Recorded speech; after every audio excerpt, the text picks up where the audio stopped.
with us is Javier Diaz-Gimenez, professor at Economics of Spain's IESE Business School. Thank you so much for joining us. Javier, there's a lot of concern about Spain in general, but actually what economists have been telling us is that, well, Spain will be okay because they've put the austerity measures up and Europe will try and defend the country and put a firewall, but there's still a lot of concern about the banking sector in Spain. Yeah, definitely. Well, and my own personal opinion on this is I'm not so optimistic as you sound. In Spain, the growth scenario is still pretty grim so far, and certainly the cajas, they have a problem with their legal statute. Until they become corporations that can be publicly owned, it's unclear that anybody is going to want to buy capital into them. So Javier, you're actually expecting a bailout for Spain? Could I say 80% yes, because that's more or less my outlook right now. Some form of help might be needed, might be forthcoming, because... So some kind of loans through the IMF? Yeah, some kind of soft loan, you know, this bailout is a blanket statement, and there are many different ways you can help finance the government or the banking sector of a country.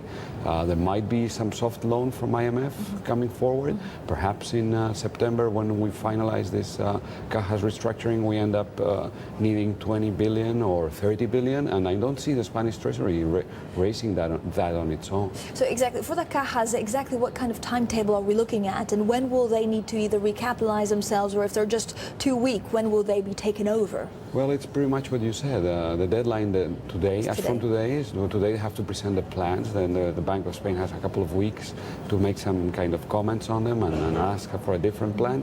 And then the official deadline is September. That has been moved back already twice, so it might be moved back again. But eventually something needs to be done about the cajas going to the markets and trying to find capital there. And I think, given the current legal statute of cajas, it's pretty hard.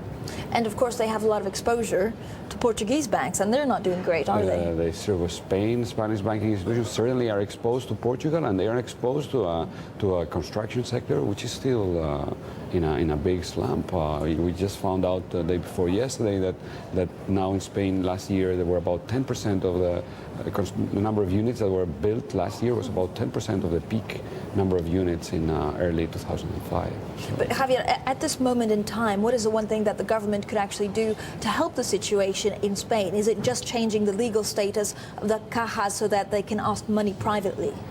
Yeah, I think that's something that could be done as from tomorrow, and that would certainly help. Of course, the management of cajas is also pretty much under question. It's very strongly influenced by regional governments. And politics.